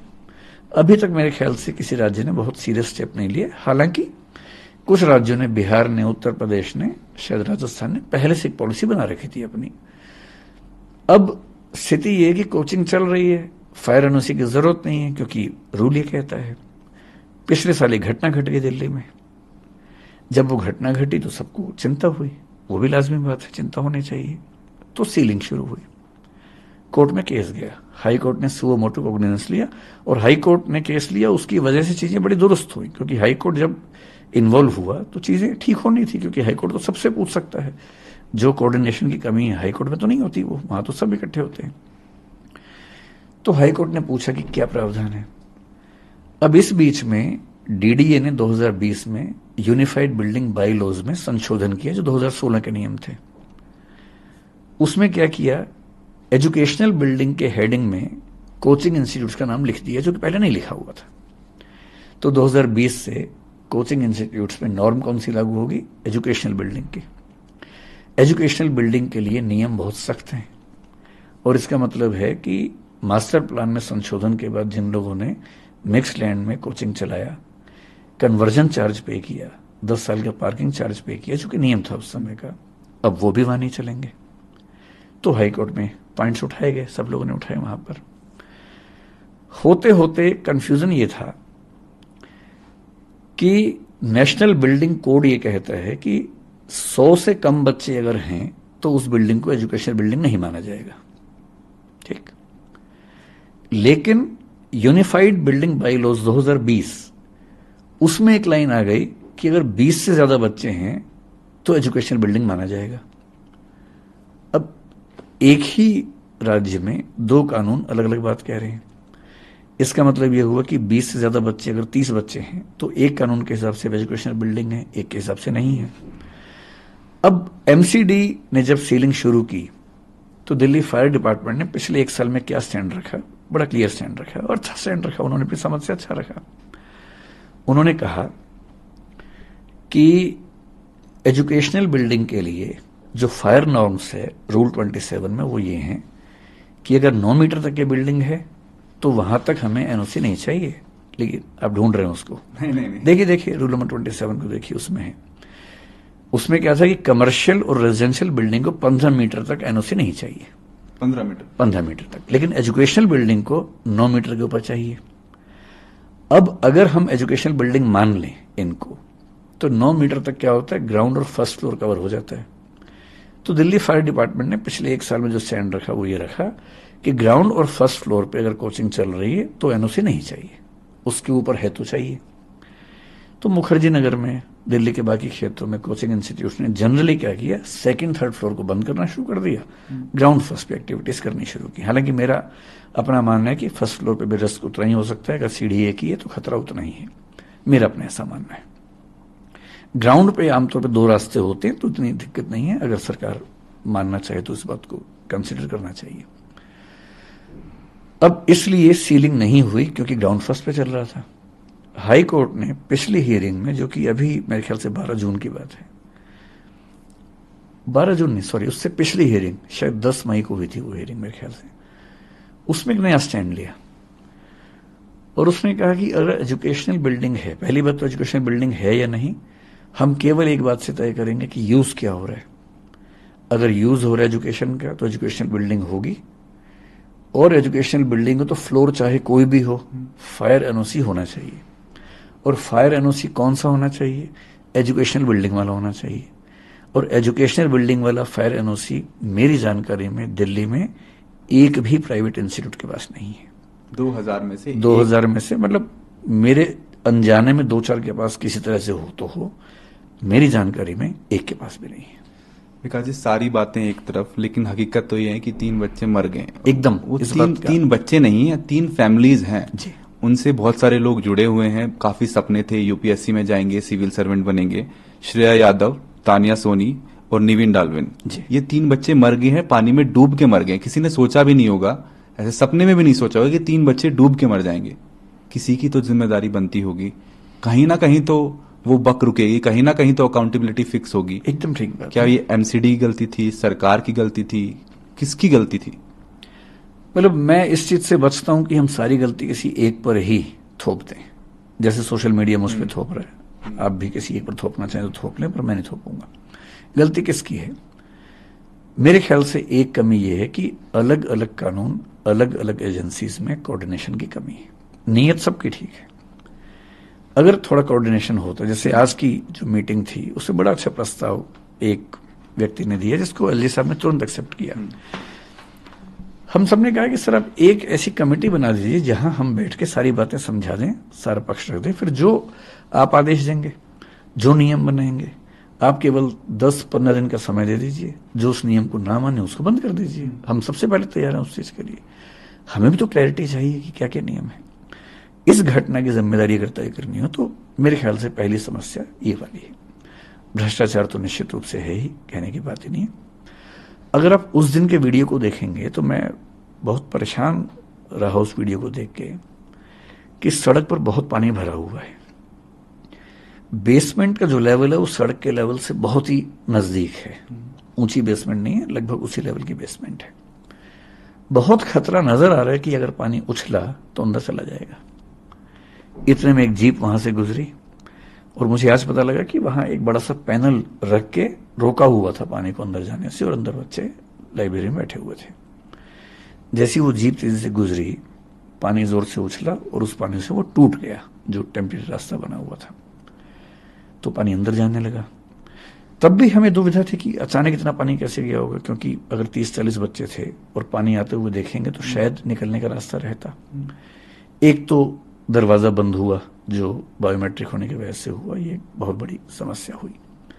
दूसरा जो आज उन बच्चों ने बताया उस मीटिंग में, वो ये था कि पानी एक खास गति से जा रहा था और बच्चे बाहर निकल रहे थे, और अनुमान था कि निकल भी जाएंगे, किताबें लेके निकल रहे थे, क्योंकि पानी इतना था कि उनको लगा किताबें छोड़ के निकलेंगे तो बचेगा नहीं कुछ। इतनी देर में पानी के बहाव से जो एग्जॉस्ट फैन था, वो जो एरिया था, वो भी टूट गया, और जैसे ही वो टूटा पानी का पूरा बांध एक साथ अंदर गया। और उन बच्चों की बात जो मैं समझ पाया कि कमर तक के पानी से सिर के ऊपर तक पानी जाने में केवल शायद 50 सेकंड या 1 मिनट लगा। ये इतना कम टाइम था कि इतने टाइम में शायद हम में से कोई भी ना सोच पाता ना निकल पाता। फिर एलजी साहब ने आज बड़ी अच्छी बात उसमें ये भी कही कि वहां जो सीवर लाइन्स थी वो इलीगल कंस्ट्रक्शन से, एंक्रोचमेंट से कवर हो गई थी। ये भी एक समस्या है। एंक्रोचमेंट भी ऐसे तो नहीं होते हैं, उसमें भी कहीं ना कहीं तो कोई ना कोई शामिल होगा ही होगा। मेरा अपना मानना था कि बेसमेंट थोड़ी ऊंची होती बेहतर होता, लेकिन आज मुझे पता लगा कि जो नए नियम हैं जिसमें स्टिल्ट पार्किंग बनाना जरूरी है, उसमें शायद 8 सेंटीमीटर का कोई नियम है। अब नियम है या ये मतलब जनरली ऐसा होता मुझे नहीं पता, लेकिन शायद इस वजह से बेसमेंट्स बहुत ऊंची नहीं बनती है दिल्ली में, एक वजह ये भी है। इन सब के साथ मैं ये खुल के मानता हूं कि इसमें कोचिंग इंस्टीट्यूट्स की एक बड़ी जिम्मेदारी बनती है, हमारी भी बनती है। संयोग की बात है कि हादसा कहीं और हुआ, लेकिन हमें नोशनल सेंस में समझना चाहिए कि हादसा कहीं भी हो सकता था। इसको रेक्टिफाई करना सभी इंस्टीट्यूट की जिम्मेदारी है। मैं अपने हिस्से की जिम्मेदारी बहुत खुल के निभाने को तैयार भी हूं, तत्पर भी हूं, और मैं आपके सामने स्पष्ट कर रहा हूं कि किसी भी सूरत में जो चीजें अलाउड नहीं है दिल्ली में वो हम नहीं करेंगे, और चाहे हमें दिल्ली छोड़नी पड़े, चाहे कहीं और जाना पड़े, जो भी अप्रूव्ड बिल्डिंग्स होंगी हम वहीं काम करेंगे। सर, जिस इंसान का आप जिक्र कर रहे थे जो वो जीप चला रहा था, थार चला रहा था, उस बंदे को दिल्ली पुलिस ने अरेस्ट कर लिया है। उसको बताया ये मस्तीखोर है, और उसको बताया वो ज्यादा जोर से गाड़ी चला रहा था, उसकी वजह से वो जो उन्होंने बांध सा लगाया हुआ था वो टूट गया और इसलिए पानी भर गया। उस बंदे को अरेस्ट कर लिया। इसे आप कैसे देखते? ये तो देखिए, जब लोग बहुत आक्रोश में होते हैं उनको खुश करने के लिए, संतुष्ट करने के लिए ऐसे एक्शन सरकार लेती है। सरकार को भी पता है, पुलिस को भी पता है कि इस पे केस ऐसा कुछ बन नहीं पाएगा। मैक्सिमम ये केस बनेगा कि उसने रैश ड्राइविंग करके आसपास के लोगों को परेशान किया, पानी उछाला उनके ऊपर, क्योंकि उसकी ऐसी इंटेंशन नहीं थी। मेंसरिया के बिना आप कैसे आरोप कोई लगाएंगे? तो मेरे ख्याल से अभी जैसे एमसीडी ने बहुत बड़े पैमाने पर सीलिंग की, उसका पर्पस भी ये है कि जो एक नाराजगी है लोगों में वो तुरंत उससे संतुष्ट किया जा सके। उस व्यक्ति की गिरफ्तारी का मसला भी है। मेरे ख्याल से जब मामला कोर्ट में जाएगा 1-2 हियरिंग में उसे बेल तो मिली जानी चाहिए। सर, भारत में एक और चीज होती है कि जब तक कोई बड़ी घटना ना हो ना, तब तक कोई एक्शन नहीं होता। ये कोचिंग इंस्टीट्यूट चल रहे थे, कोचिंग सेंटर चल रहे थे। आप मुखर्जी नगर और ओल्ड राजेंद्र नगर में आप घुसेंगे, आपको दिखते ही पता चल जाता है कि इनमें से किसी के पास एनओसी का एक ही एग्जिट है, वो भी इतना एग्जिट है कि आदमी हाथ भी नहीं कर सकता है, इतना वो एक बंदा जा सकता है। आपको देखते ही पता चलता है कि कहां रोका जाए, मतलब कहां किस नॉर्म को सेट किया जाए कि ये बंद हो। आंखों से देख के ही पता चल रहा है कि ये सब इलीगल है, ये सब भ्रष्टाचार चल रहा है, किसी के बीच में कोई किसी को पैसे दे रहा है, बहुत सारे नॉर्म्स हैं वो फ्लाउट हो रहे हैं, बहुत सारे नॉर्म्स हैं वो वायलेट हो रहे हैं। तो where should the buck stop? कहीं ना कहीं तो लाइन ड्रॉ करेंगे ना कि मतलब अभी बस मेरे ख्याल से इस हादसे से जो सीखना चाहिए वो ये कि नो कंप्रोमाइज अप्रोच हो। मैं आपको एक और उदाहरण बताता हूं। अगर आप मुखर्जी नगर जाएंगे, मेरा विश्वास है कि पूरे मुखर्जी नगर में एक ही ऐसी बिल्डिंग है जिसमें 2 एग्जिट्स हैं। एक आध कोई और हो तो मुझे पता नहीं, मैं एक को जानता हूं, हमारी अपनी बिल्डिंग है। वहां कुछ क्लासेस चलती हैं, मेरे ख्याल से वो बंद हो जाएंगी, क्योंकि हमें ये चिंता रहती है कि इमरजेंसी में बच्चे कहां से निकलेंगे। हम एक तो सीढ़ियों में मीटर आमतौर पे हमेशा ध्यान रखते हैं कि मीटर वहां से दूर हो, तब भी कहीं कोई क्राइसिस हो तो बच्चे कहां से निकलेंगे। छत के दरवाजे हम हमेशा खोल के रखते हैं और कोशिश करते हैं कि आसपास की छतों पर जाने का ऑप्शन रहे। इसके अलावा हमने उस बिल्डिंग में पीछे की साइड में बिल्डिंग के अंदर ही सारे फ्लोर्स को काट कर एक फायर एग्जिट बनाया और बच्चों के लिए नियम बनाया कि वो आएंगे इस तरफ से, जाएंगे उस तरफ से, ताकि उनको उस तरफ से जाने की प्रैक्टिस हो। लेकिन उसके बाद भी हमें उसका एनओसी नहीं मिल पाएगा। हालांकि हमने अप्लाई किया हुआ है, देखते हैं रिजेक्शन आता है कि नहीं आता है। उसके पीछे आर्गूमेंट जो होने वाला है वो ये कि एजुकेशनल बिल्डिंग के लिए शायद फायर एग्जिट की चौड़ाई एक स्पेसिफिक है, वो मेरे ख्याल से उतने एरिया में नहीं बन पाती है। लेकिन ठीक है, एक दिक्कत इंस्टीट्यूट्स की भी आप समझें कि वो सब एक साथ हैं, एक हब है, बच्चे भी वहां हैं। अगर आप किसी एक को बाहर निकाल देंगे तो खत्म हो जाएगा। होना ये चाहिए कि सबको एक साथ आप एलोकेट कर दें, रीलोकेट कर दें। और जो डीडीए के वाइस चेयरमैन हैं, जो शुभाशीष पंडा जी हैं, कुछ दिन पहले मेरी उनसे बात भी हुई थी। उन्होंने खुद एक प्रस्ताव मुझे दिया था कि अगर आप उचित समझें कि सारे इंस्टीट्यूट्स मिलकर काम करना चाहें तो क्या नरेला में हम एक बड़ा हब बना सकते हैं कोचिंग का। मैंने कहा प्रस्ताव अच्छा है, लेकिन सबके मन में दुविधा ये होगी कि अगर वो चला गया और बाकी नहीं गए तो क्या होगा। तो बेहतर है कि आप एक मीटिंग बुला के सबसे बात कीजिए, और यदि ऐसा कुछ होगा तो मैं आगे बढ़ चढ़ के उसमें हिस्सा भी लूंगा, और यदि सहमति बनती है तो आगे बढ़ना चाहूंगा। आज की मीटिंग में भी उन्होंने ये प्रस्ताव रखा फिर से, और लगभग ये सहमति बनी कि डीडीए नरेला क्षेत्र में, क्योंकि वहां हजारों फ्लैट्स हैं जो बच्चों के हॉस्टल्स बन सकते हैं, और हॉस्टल्स की जो दिक्कत बच्चों को आती है कि बहुत छोटे कमरे हैं, वो भी वहां सॉल्व होती है। तो हो सकता है कि निकट भविष्य में आप देखें कि दिल्ली विकास प्राधिकरण डीडीए नरेला में, या रोहिणी की बात भी उन्होंने की, और ये भी कहा कि कुछ और एरियाज में भी वो कोशिश करेंगे देखने की कहाँ ऐसी व्यवस्था बन सकती है। तो हो सकता है कि दिल्ली सरकार इस पर कोई बड़ा स्टेप ले, और अगर ऐसा होगा तो मेरे ख्याल से इंस्टीट्यूट्स को आगे बढ़कर साथ देना चाहिए सरकार का। सर, जिस लाइब्रेरी में पानी घुसा और 3 लोगों की मृत्यु हुई, 3 यूपीएससी एस्पिरेंट्स की जान गई, उस स्पेसिफिक लाइब्रेरी का नाम मेंशन करके, उसका जिक्र करके दिल्ली के अफसरों को बताया गया है कि यहाँ पे हादसा हो सकता है 1 महीना पहले।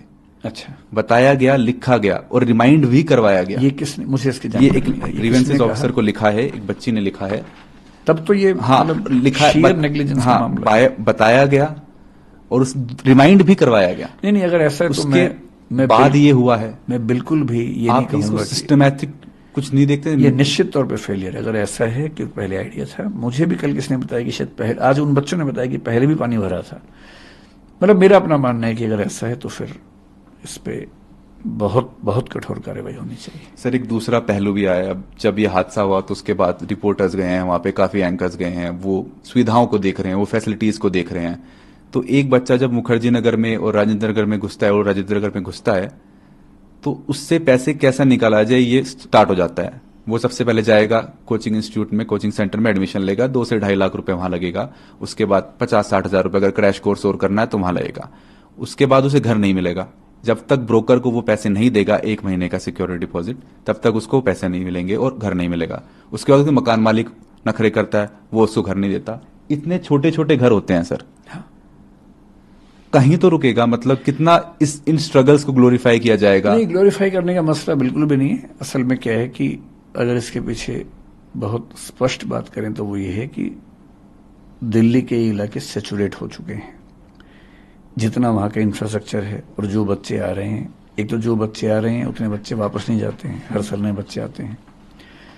इंफ्रास्ट्रक्चर लिमिटेड है और वो सैचुरेशन के लेवल पर है। तो मतलब मेरा अपना मानना है कि अगर दिल्ली की सरकार ऐसा कोई बड़ा एरिया, जैसे आज बात चल रही थी कि शायद 400-500 एकड़ की जमीन वहां पर है जो मिल सकती है, तो मेरे ख्याल से यह समस्या स्थायी रूप से समाप्त होगी। 50 दिन बचे हैं मेंस के एग्जाम के लिए। जी, आपका मैसेज क्या होगा जो बच्चों को, जो प्रोटेस्ट कर रहे हैं, जो धरना पे बैठे हैं, जो जस्टिस मांग रहे हैं? क्या अगर मतलब जो बच्चे मेंस दे रहे हैं इस बार, उनको तो मेरा निवेदन ये है कि वो पहले रुककर मेंस की तैयारी करें। बाकी बच्चे इस मुहिम में रहें, और मेरा ख्याल है कि बच्चों का प्रेशर जितना है वो जरूर कोई बढ़िया परिणाम निकालेगा। और बढ़िया परिणाम मेरे हिसाब से एक ही है, जिस भी बिल्डिंग में सेफ्टी पर्याप्त ना हो, चाहे वो मेरी हो चाहे किसी की भी हो, उसमें कोचिंग इंस्टीट्यूट नहीं चलना चाहिए। नंबर 2, सारी एजेंसीज की सहमति से, जो समिति बनी है जिसमें मुझे भी उन्होंने शामिल किया है, सारी एजेंसीज की सहमति से एक कोई बड़ा एरिया दिल्ली में ऐसा मिले जहां पर सब संस्थाएं जाएं। जो ना जाना चाहे ना जाएं, लेकिन वो इतना हो जाए कि सब लोग जब वहां जाएंगे तो फिर दबाव में सब आते ही हैं, क्योंकि हब बन जाता है तो उसके बाद उसकी अलग एक एक्सेप्टेंस हो जाती है। और यदि उसके बाद भी ऐसा कोई नेग्लिजेंस सामने आए जिसमें बार बार बताया गया हो, तो जितनी कठोर कार्रवाई हो सके होनी चाहिए। सर, ये दृष्टि आईएएस की और या किसी और कोचिंग सेंटर की बात नहीं है। राजेंद्र नगर, मुखर्जी नगर में लोगों ने अपने घर के बेसमेंट के अंदर लाइब्रेरी खोल रखी है। हाँ। वहां पे पीजी खोल रखा है। हाँ। एक कमरे को 4 भागों में बेसमेंट का पीजी मैं नहीं जानता हूँ, हाँ, लाइब्रेरी में लाइब्रेरी खोल रखी है। वहां पे हाँ। बेड डाल देते हैं, एक ही रूम में 4 और बच्चों को वो दे देते हैं। खेल 1000 से ज्यादा। नहीं, इसका वही मूल कारण वही हाँ। है कि जो बच्चे हैं, बहुत ज्यादा रहने की जगह है नहीं, तो फिर वो लोग उस तरह से खेलते हैं। क्या ये सब एमसीडी सरकार को नहीं दिख रहा है या आंख अच्छा, आप बंद उस ली? एंगल से बात हाँ। कर रहे हैं तो निश्चित रूप से जो हॉस्टल्स हैं, पीजीज हैं, उनके लिए भी नॉर्म्स उतने स्ट्रिक्ट होने चाहिए जितने स्ट्रिक्ट कोचिंग के लिए। क्योंकि हम जो कोचिंग इंस्टीट्यूट वाले होते हैं, उनका हॉस्टल से कोई ऐसा लिंक नहीं होता है, सिवाय इसके कि हमने एक अस्मिता स्कीम चला रखी है जिसमें हम बच्चों का रहना खाना अपने स्तर पे उठाते हैं। अभी दिल्ली में ऐसे करीब 500 से 600 बच्चे इस समय हैं जिनका रहना खाना हम देखते हैं। तो हम कुछ पीजी ओनर से बात करते हैं, हम कुछ उनको लिस्ट देते हैं कि ये शर्तें हैं, ये आप पूरी करेंगे तो हम पेमेंट करेंगे, तो उन शर्तों को पूरा करते हैं, जिसमें ये साफ सफाई और इमरजेंसी में बाहर निकलने का रास्ता, वो सब चीज़ें हम उनसे पूछते हैं।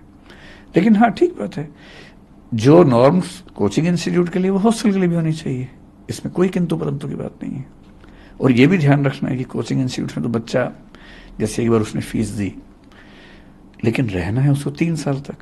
और दिल्ली में मेरे ख्याल से 20-25 हज़ार से कम में 1 महीने का खर्चा नहीं चलता किसी बच्चे का। तो 1 साल में उसका रहने का खर्चा 3 लाख रुपए के आसपास है, 3 साल में 9 लाख रुपए है। असली खर्चा तो वहां पर होता है, तो थोड़ी सुविधाएं भी ठीक हों। तो यदि हम किसी ऐसे स्थान पर शिफ्ट हो जाएं, सब लोग, बच्चे भी, जहां थोड़े खुले खुले हॉस्टल्स हों, धूप हवा भी आती हो, और कोचिंग इंस्टीट्यूट भी थोड़े बड़े एरिया में हो, बेसमेंट की नौबत ना हो, सीढ़ियां कम से कम 2-2 हर फ्लोर पे हो इमरजेंसी के लिए, सबके लिए अच्छा है। और हो सकता है कि इस मामले में पहल हम करें, हम पीछे नहीं हटेंगे। हजारों बच्चे पढ़ने आते हैं, आईएएस की तैयारी करने आते हैं, आईपीएस की तैयारी करने आते हैं, सिविल सर्विसेज की तैयारी करने आते हैं मुखर्जी नगर में और ओल्ड राजेंद्र नगर में। जब वो पास आउट हो जाते हैं, जब वो आईएएस आईपीएस बन जाते हैं, क्या किसी एक बच्चे ने नहीं सोचा कि इन सारी प्रॉब्लम्स को मैं एड्रेस करूं, बड़े पैमाने पे दिखाऊं, लोगों को जागरूक करूं, बताऊं कि क्या सब चल रहा है यहाँ पे, कैसे सेफ्टी की धज्जियां उड़ाई जा रही है, कैसे फैसिलिटीज प्रोवाइड की जा रही है?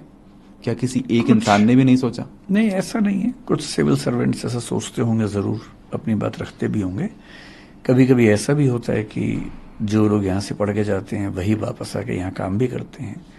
अभी भी मैं ऐसे कुछ सिविल सेवकों को जानता हूँ जो दिल्ली में पोस्टेड हैं, उन एरियाज में पोस्टेड हैं। लेकिन क्या होता है ना कि जैसे मान लीजिए कोई आईएएस है और वो भी काम कर रहा है, मान लेते कि डीएम है, पर डीएम के पास बड़े फैसले करने की अथॉरिटी नहीं है, क्योंकि उसमें डीडी भी इन्वॉल्व है, एमसीडी भी है, फायर सर्विस भी है। वो अकेला क्या करेगा? सुझाव दे सकता है। ये स्टेप्स उस लेवल पर संभव हैं जब कोई व्यक्ति चीफ सेक्रेटरी के आसपास के पद पे हो। तो प्रयास करते ही होंगे, पर जब चीजें सिस्टम में बहुत बिखरी हों तो एक व्यक्ति के प्रयास से समाधान आमतौर पर नहीं हो पाता। मैं उन पे आरोप क्यों लगाऊंगा? कुछ न कोशिश करते ही अभी होंगे। ब्लेम गेम भी तो चल रहा होता है। दिल्ली सरकार के मंत्री हैं जो बोल देते हैं कि ये एलजी साहब ने किया है, उनके अंडर आता है, वो बोल देते हैं ये उनके अंडर आता है। दिल्ली का जो एडमिनिस्ट्रेटिव स्ट्रक्चर है वो इस समय देश में सबसे यूनिक है। जो मुख्यमंत्री और एलजी के बीच में रिस्पॉन्सिबिलिटी की शेयरिंग है वो बड़ी अनक्लियर है।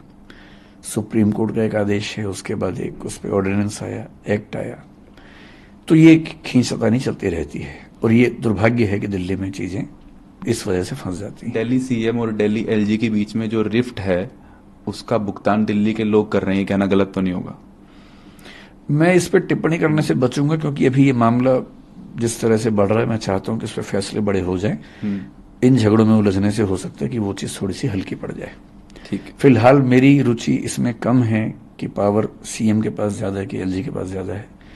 मेरी रुचि इसमें है कि अभी जो माहौल है, इस माहौल में समाधान निकल जाए और चीजें ठीक हो जाए। सो जब से ये घटना हुई है, 3 बच्चों की मृत्यु हुई है, तब से लोगों ने मूवीज पे भी बोलना स्टार्ट कर दिया। ये एस्पिरेंट्स बना, कोटा फैक्ट्री ठीक बना। बात है। उन्होंने बोला कि आप ग्लोरीफाई कर रहे हो स्ट्रगल को, एक टाइप का रोमांटिसाइजेशन हो रहा है। आप बच्चों को बता रहे हो कि आप कैसे भी हालात में पढ़ोगे, पहले साल नहीं तो दूसरे साल नहीं तो तीसरे साल आपका यूपीएससी क्लियर हो ही जाएगा। क्यों ना ऐसी कहानियां बताई जाएं जिसमें क्लियर होता ही नहीं है, and how do they end up in their lifes. ठीक बात है। मैं आपको केवल अपनी जानकारी के लिए बता रहा हूं। मैं जब भी बच्चों की क्लास लेता हूं, आमतौर पे पहले 1 महीने में एक क्लास के लिए जाता हूं, ओरिएंटेशन क्लास के लिए। जनरली मैं बच्चों को हर बार ये स्पष्ट करता हूं कि 12 लाख लोग फॉर्म भरेंगे, 5 लाख प्रीलिम्स देंगे, 1 लाख सीरियस होंगे, उनमें से 1000 का होगा। गारंटी बिल्कुल नहीं है। और यदि कोई इंस्टीट्यूट ये कहता है कि वो करवा ही देगा, तो सवाल है कि उसका खुद का क्यों नहीं हुआ। मतलब मेरा ही प्रॉपर आईएएस तो नहीं हुआ, एलआईडी हुआ। तो ये तो झूठ बात। दूसरी बात रही फिल्म की। अगर आपका इशारा उस फिल्म की तरफ है जिसके साथ मैं जुड़ा हुआ था, वो फिल्म मेरे दिमाग का हिस्सा नहीं थी। 2 व्यक्तियों के जीवन पर उनके एक मित्र ने उपन्यास लिखा जो कि मेरे स्टूडेंट थे। एक बड़े प्रोड्यूसर डायरेक्टर ने उस पर फिल्म बनानी चाहिए। स्क्रिप्ट पे 2 साल काम करने के बाद मुझे कंसल्ट किया गया और मैंने मैत्री भाव से कंसल्टेशन उसमें दी। इतना ही मामला है। मतलब मेरा मानना है कि दोनों तरह की कहानियां जरूरी हैं। कुछ लोगों ने स्ट्रगल करके अचीवमेंट हासिल की, इसकी भी, और कुछ लोग स्ट्रगल करके नहीं अचीव कर पाए तो उन्होंने जिंदगी कैसे गुजारी, इसकी भी कहानी आनी चाहिए। दोनों कहानियां जरूरी हैं। सर, हम फायर एनओसी की बात कर रहे थे, हम बात कर रहे थे कि फ्लडिंग भी हो सकती है, फायर एनओसी भी लेने चाहिए, लेकिन अर्थक्वेक का क्या? एकदम आ सकता है। और अर्थक्वेक आया तो 2 3 4 नहीं, 400 500 जाने जा सकते आज ही एलजी की मीटिंग के बाद एक वरिष्ठ सिविल सेवक, वहीं उनसे मेरी बात चल रही थी, दिल्ली में ही काम करते हैं, बहुत सीनियर सिविल सर्वेंट हैं। उन्होंने मुझसे अनौपचारिक बातचीत चल रही थी मैत्री वाले भाव से। उन्होंने मुझसे जो बात कही, जो बात हम समझते हुए, उन्होंने कहा कि ये वाटर वाली बात, फायर वाली बात पे हमारा फोकस है क्योंकि ये दिक्कतें दिख रही हैं, दूर होनी चाहिए। लेकिन जिस दिन दिल्ली में बड़ा भूकंप आ गया, उन्होंने कहा कि पूरी दुनिया में ऐसी त्रासदी नहीं हुई होगी जितनी यहां होने वाली है। और मैं फिर आपसे एक बात कह रहा हूं, अभी कोचिंग इंस्टीट्यूट्स घेरे में हैं तो बात चल रही है। मैं आपको कुछ और बातें बताता हूं, उन पर भी फोकस कर लीजिए थोड़ा सा। दिल्ली में ऐसे हजारों रेस्टोरेंट्स होंगे जिनमें जाने का एक रास्ता है, जहां खूब खाना पीना भी है, ड्रिंक्स भी हैं, अल्कोहल तो बहुत जल्दी आग पकड़ता है। एक रास्ता है। शाम के समय जो कम उम्र के बच्चे हैं, 80 100 150 बच्चे वहां पर होते भी हैं, डांस भी कर रहे होते हैं, कभी कभी स्मोक भी कर रहे होते हैं। एक चिंगारी कभी लग गई तो क्या होगा, आपको अंदाजा है इस चीज का? इसके अलावा दिल्ली में पिछले 3 या 4 बड़े फायर इंसिडेंट्स को ध्यान से याद कीजिए। कोचिंग इंस्टीट्यूट में एक हुआ जिसमें किसी की मृत्यु नहीं हुई थी पिछले साल।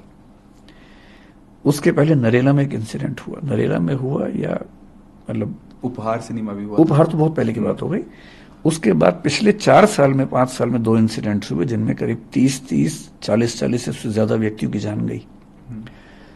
पर क्योंकि वो मजदूर थे इसलिए उनकी बात बहुत ज्यादा उठी नहीं, किसी ने की नहीं उनकी बात, क्योंकि वो एक ऐसी बिल्डिंग में सो रहे थे, एक ही रास्ता था और नीचे से आग लग गई। जो अभी हाल ही में भारत के बाहर भी एक घटना घटी, बहुत से भारतीयों की जान गई जिसमें। अर्थक्वेक बहुत बड़ी त्रासदी होगा। फायर, फ्लड से ज्यादा फायर की चिंता हमें आमतौर पर लगती है क्योंकि फायर दिल्ली में होने का खतरा ज्यादा होता है। और पुराने जो बाजार हैं, चांदनी चौक हो, कोई बाजार हो, छोटी छोटी गलियों में जब आप ऊपर चढ़ते हैं एक दुकान में जहां 1 लाख साड़ियां टंगी हुई हैं, जहां 50 सैकड़ों महिलाएं साड़ी खरीद रही हैं, भगवान ना करे कभी कुछ हुआ तो क्या होगा? बहुत सारे प्रश्न हैं। दिल्ली का विकास बहुत सिस्टमैटिक सिटी के रूप में नहीं हुआ, चंडीगढ़ की तरह से नहीं हुआ है। 1962 के मास्टर प्लान में उन पुराने इलाकों को एग्जम्पशंस दी गई हैं ताकि वहां बिजनेस हार्म ना हो। एग्जम्पशन तो ठीक है, बिजनेस इंटरेस्ट में है, लेकिन जब आग लगती है तो वो एग्जम्पशन नहीं देती है। तो मैं जो विनम्र निवेदन करना चाह रहा हूं कि ऐसा नहीं है कि बारूद के ढेर पर सिर्फ कोचिंग इंस्टीट्यूट्स बैठे हैं, पूरी दिल्ली बैठी है। बहुत कम ऐसे संस्थान हैं, स्कूल है, कॉलेज है, यूनिवर्सिटी है, अस्पताल है, उनको जमीन मिलती है। मीडिया हाउसेस को जमीन मिल जाती है, बाकी लोगों को जमीन नहीं मिलती है। कोचिंग इंस्टीट्यूट को सरकार जमीन नहीं देती है, उनको खुद खरीदनी होती है, खुद रेंट पे लेना होता है, महंगे रेंट पे लेना होता है। फिर हर डिपार्टमेंट के साथ कम से कम ये ध्यान रखना होता है कि छोटी सी बात पे कोई हमला ना हो जाए। तो पक्ष सबका है, उनका भी है, और अच्छी बात है कि अगर हम एक स्थायी समाधान की ओर बढ़े, मुझे उम्मीद है कि इस बार कुछ ना कुछ स्थायी होगा। सर, फैमिलीज भी ये न्यूज़ देख रही हैं, सोशल मीडिया पे हैं, वो भी देख रही हैं कि कैसे घटना सब कुछ हुआ, 3 बच्चों की जान गई। पेरेंट्स को आप क्या मैसेज देना चाहेंगे जो अपने बच्चों को भेजते हैं दिल्ली पढ़ने के लिए, बंगाल से, यूपी से, हरियाणा से, कि जाओ पढ़ो? जैसे ये जो बच्चे थे, निविन केरल से था, ये जो तान्या बच्ची है वो तेलंगाना से, उसके पेरेंट्स भी थे, शायद एक यूपी से बच्ची है। मैं पेरेंट्स से ये कहना चाहूंगा कि जब वो आए दिल्ली में, चाहे हमारे पास आए चाहे कहीं भी जाए, केवल ये ना देखें कि इंस्टीट्यूट कितना अच्छा है, टीचर्स कितने अच्छे हैं, साथ में थोड़ा सा ये भी देखें कि सेफ्टी के प्रोविजंस कितने वहां पर हैं। खुद जाके देखें, क्लासरूम के अंदर जाके देखें। एक सिंपल सी कसौटी मैं आपको दे रहा हूं। सबसे पहले हर पेरेंट और हर बच्चा जब भी किसी क्लासरूम में जाए, ये ध्यान से चेक कर ले कि अगर कोई दिक्कत हुई तो निकलने की संभावना है या नहीं। मैं सामान्य भाषा में कहूं तो कम से कम 2 एग्जिट हैं या नहीं। बहुत बेसिक सा क्राइटेरिया है। मैं जानता हूं कि ये कहने के बाद बहुत सारे इंस्टीट्यूट मुझसे नाराज हो जाएंगे, वो मुझे शायद बिरादरी से बाहर कर देंगे, लेकिन मैं साफ कह रहा हूं, जिस क्लासरूम में, बिल्डिंग में निकलने के 2 रास्ते ना हो, 2 या 2 से ज्यादा, वहां आपको क्लास नहीं करनी चाहिए। अगर वो हमारा भी है तो हमारे पास भी नहीं करनी चाहिए। और अब से एक नई बात यह है कि बेसमेंट, तो हम अभी ये सुनिश्चित करेंगे कि, मतलब बाकी राज्यों में बेसमेंट को लेकर ऐसे कठोर नियम शायद नहीं है, लेकिन हम कोशिश करेंगे कि हर जगह इस नियम को लागू करें। सर, आपने जो प्रेस रिलीज थी वो जारी की, उसमें आपने एक सुझाव भी दिया कि सरकार दिल्ली में 3 से 4 क्षेत्रों को चुनकर उन्हें कोचिंग स्थानों के लिए नियत करे। इस पे भी बात हुई एलजी साहब के साथ आपकी। नरेला के लिए जो डीडीए के वाइस चेयरमैन हैं शुभाशीष पंडा जी, उन्होंने बात आज भी रखी, और वो कह रहे हैं कि वहां पर हजारों की संख्या में घर तैयार हैं। जो कोचिंग इंस्टीट्यूट बनाने की बात है, हम आपको लैंड भी दे सकते हैं, अगर आप कहेंगे तो हम ऐसे बिल्डर से बात करेंगे जो आपको बना के दे देंगे। तो वो, मतलब अब देखते हैं कि कितना व्यावहारिक सब लोग स्वीकार कर पाते हैं, लेकिन एक प्रस्ताव तो दिया। उन्होंने रोहिणी की बात भी की, पर यह कहा कि रोहिणी में हमारे पास बने बनाए फ्लैट्स नहीं है, तो हमें उसमें थोड़ा सा टाइम लगेगा, लेकिन 1 से 1.5 साल में उम्मीद है कि कहीं ना कहीं एक ऐसा हब बन जाएगा।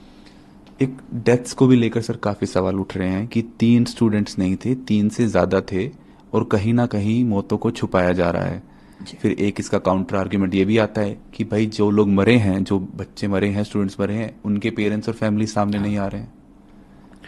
दरअसल जब मुखर्जी नगर में ऐसा हुआ पिछले साल, आग जब लगी, तो उस दिन भी ऐसा हुआ, अफवाह फैल गई कि शायद 15, 20, 30 बच्चों की डेथ हुई है और सरकार छिपा रही है। सरकार का पक्ष था कि डेथ एक की भी नहीं हुई है। तो मैं, क्योंकि मतलब मेरे बहुत सारे स्टूडेंट्स प्रशासन में हैं, तो मैंने दिल्ली की पुलिस में काम करने वाले एक वरिष्ठ अधिकारी को, जो इस मामले को समझ भी रहे थे, उनसे बात की। उन्होंने एकदम साफ साफ कहा कि सर, कैजुअल्टी नहीं है, बहुत सारे बच्चों को, एम्बुलेंस इतनी सारी क्यों आई, ये सवाल था। बोले कि हमारी नॉर्म ये है कि किसी बच्चे को हल्की सी चोट भी हो तो हम उसको हॉस्पिटल लेके जाते हैं एम्बुलेंस में। और मैंने उनसे निवेदन किया, मैंने कहा आप एक काम करो, बच्चों को ऐसा लग रहा है कि उस बिल्डिंग के अंदर बहुत सारी लाशें हैं, आप हो सके तो एक बार बिल्डिंग के अंदर जाके उनको दिखा दो, 2, 4, 5 बच्चों को ले जाके। उसके बाद शायद उन्होंने ऐसा किया। एमपी साहब हमारे जो थे, मनोज तिवारी, उनको भी शायद दिखाया, कुछ बच्चों को शायद दिखाया गया। धीरे धीरे ये रूमर शांत हुआ।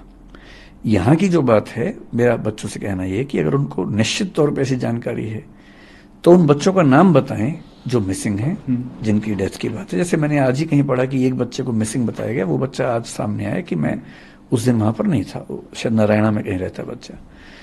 तो क्योंकि जब बच्चे निकले होंगे, कुछ बच्चे घायल होंगे, उनको लेके हॉस्पिटल गए होंगे, तो ये सीधी सी बात है। उस समय सबको ऐसा लगता है कि जितने लोग जा रहे हैं वो सब डेड बॉडीज हैं और बच्चों की चिंता लाजमी है। लेकिन अगर ऐसा एक भी नाम है जिसमें उनको डाउट है, वो नाम बताएं, उनके पेरेंट्स सामने आए, और जैसे ही कोई बच्चा सामने, मतलब बच्चे का नाम सामने आएगा, पेरेंट्स सामने आएंगे, तो सरकार को जवाब देना पड़ेगा। प्रशासन को लेकर जो मेरी अपनी समझ है वो ये है कि दिल्ली जैसे शहर में पब्लिक आई के बीच में होते हुए इतना आसान नहीं है छिपाना, लेकिन अगर शक है बच्चों को तो नाम बताना चाहिए, इन्वेस्टिगेशन होनी चाहिए इसकी।